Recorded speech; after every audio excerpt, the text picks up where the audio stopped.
Hey, so you probably can't get a job overseas or on the continent of Africa. How will you know if you can get a job overseas? Research.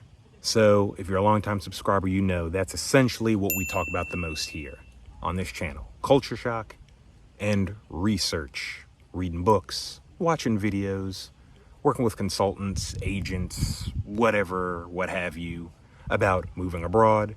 I've lived with my family at the time of this recording for 4.5 years now.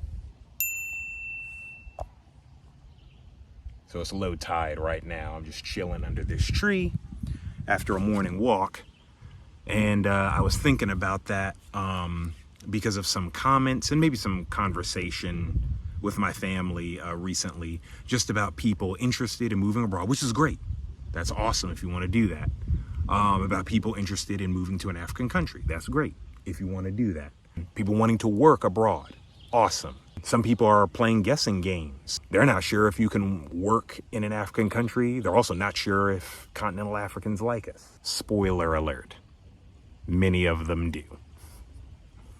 You know, some people are like, I'll move when I can get a job, or when I know I can get a job. And some people, you know, we as Americans, we got to think about this. We come from a place of convenience. It's not inherently bad, but there are systems of convenience and things that are in place that we just project onto other places. I've done it. I've done it living abroad all these years, and it gets me in trouble because I projected something that I'm used to coming from the United States onto a new land that has a different culture, has a different pace of living, has a different bureaucracy, has a different government systems and things.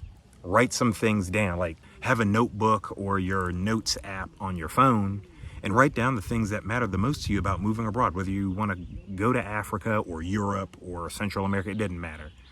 What are the things that matter to you? And if a job or income or entrepreneurship is one of your top concerns, you know, okay, write that down. Entrepreneurship, general income, getting a job, career, that's what's most important to me. Do you then write down 2 to 3 countries that you're most interested in? It doesn't mean it's a guarantee that you can go to Estonia or Ghana or Costa Rica. It doesn't mean that. But if you're interested in those 3 places for starters and just like knowing how things work there, write those things down. You know, number them 1, 2, 3. You know, Costa Rica, Gambia, Estonia, or Ghana, whichever one I said. And look into things like, can foreigners get jobs in these countries, in the countries you're interested in, whatever the countries were. They don't have to be the ones I listed. What is the job market like in general for the locals? Then, what is the job market like for foreigners? Can foreigners get a job in these places? Okay, what is entrepreneurship like if you're interested in that? What is remote work like? Is remote work a thing in a country that you're most interested in moving to?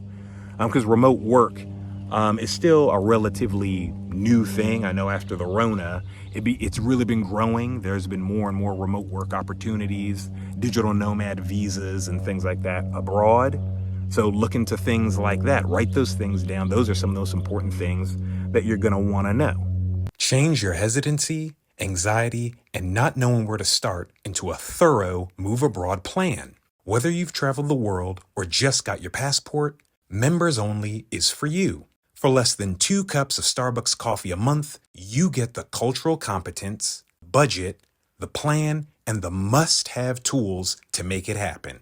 No more guessing. Welcome to Members Only. Join at the link in the description. Now, let's get back into the video. Just a little commercial break. It's so beautiful.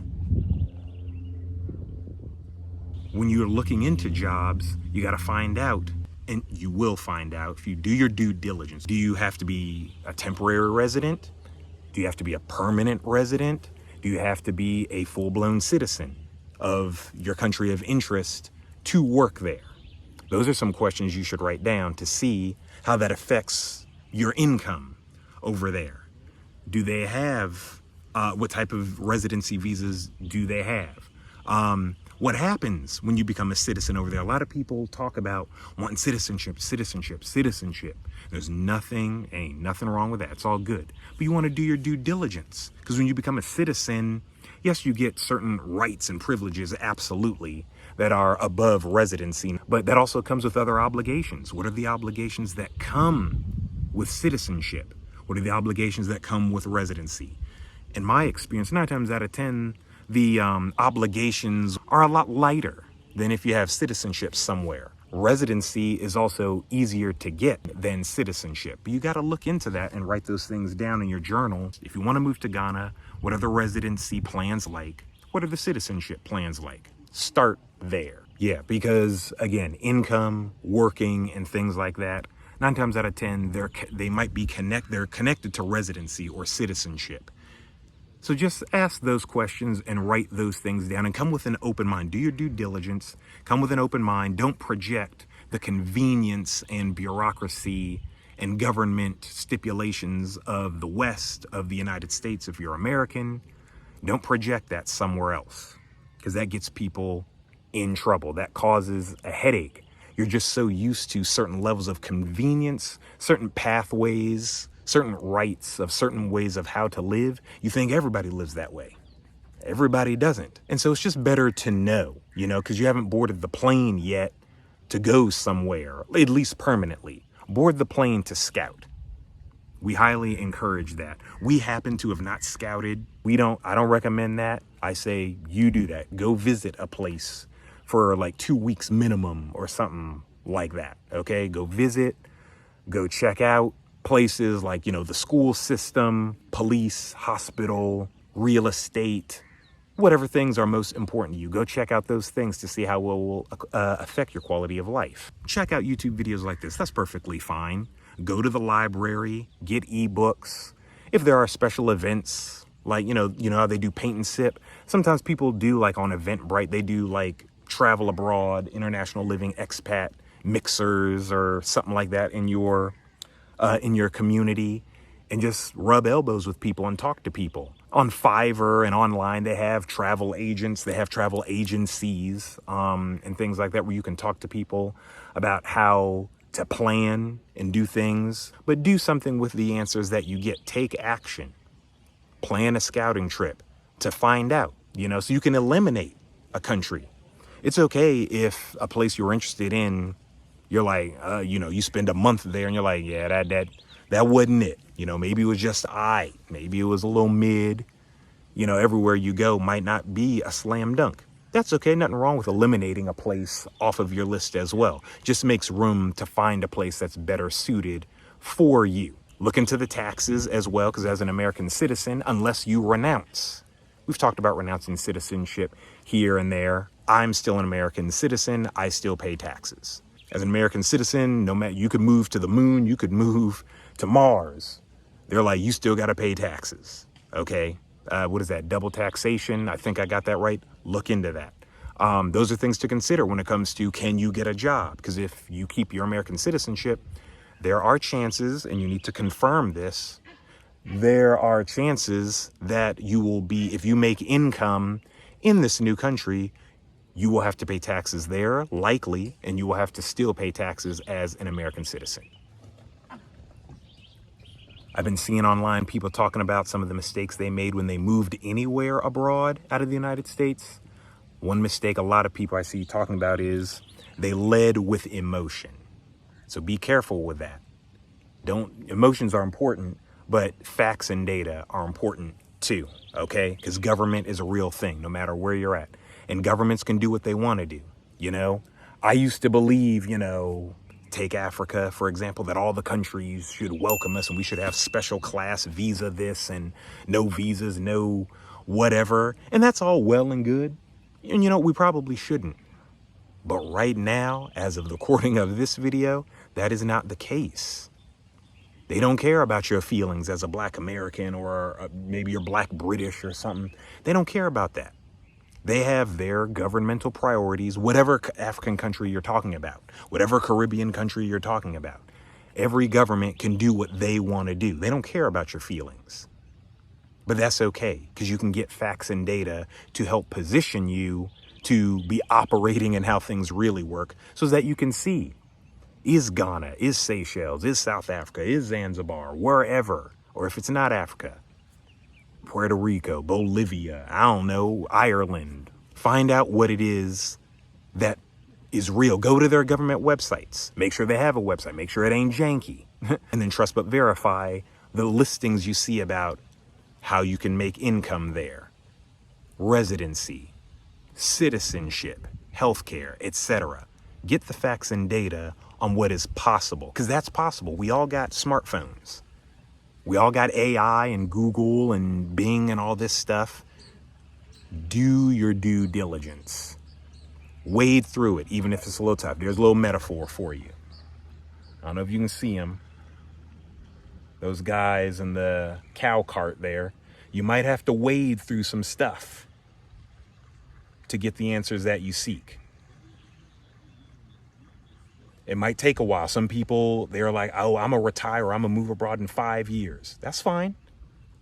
Do your due diligence, trust but verify, talk to the right people, and eventually you'll make it. So you might be asking yourself, Josiah, what's your experience? You talking about you can't get a job. Did you get a job?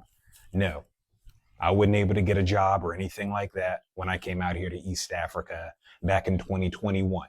So I've been doing the entrepreneurship digital nomad thing. That's what I've been doing. I've just been taking my interests and my skills and using them where people need them the most. That's been my journey. Some of that looks like owning an LLC. I opened an LLC a couple years back. I still pay taxes. I'm paying business taxes now. I told you I'm still an American citizen, so I didn't get out of that or anything. What is my LLC? Consultation. So I use YouTube along with my family here to consult people and give them ideas, share my experience of what was it like moving abroad, looking into all the things and more that I've listed in this video. Everything I've listed in this video is just one portion of the move abroad and living abroad experience. I do content creation here on YouTube, obviously. At the time of recording this video, I'm so grateful, my family's so grateful that we're at over 18,000 subscribers.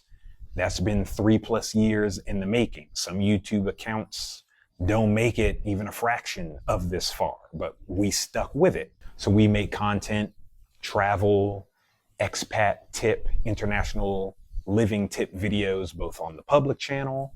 We also have our members only. Hello to some of you are a member of our members only channel. There we do exclusive videos about our experience living abroad in specific places, news that we hear, and many other bonus content just for people who pay into our subscription and help support us and support our business.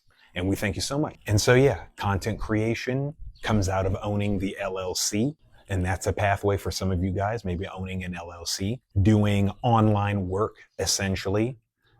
I've been editing videos for over 10 years now, but I've been doing content creation, video production, and editing for other YouTube channels and other LLCs for a few years now, like video podcasts, other vlogs. I'm on Fiverr. Some of you might work on Fiverr or Upwork. That's an option. I've created and edited comic book videos, travel videos, obviously, health and finance videos, all types of stuff, just using my media production and media editing skills as a freelance creator. So that's a little bit about me, but some other options that you can consider. People I know, friends and neighbors, people we've collaborated with are doing similar, just like us. They're doing YouTube and content creation, video editing, blog and article writing, podcast production. But we also have neighbors who are into the import-export business out here. They created it out here by following the legal pathways to do that abroad.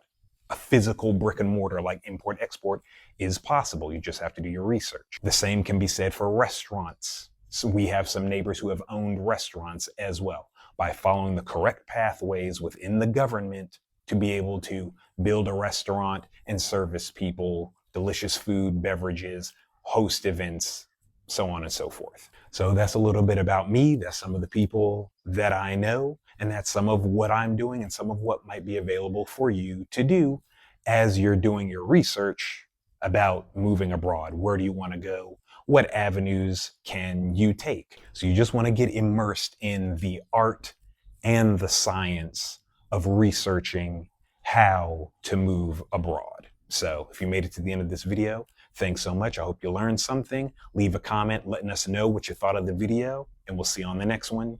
Be blessed.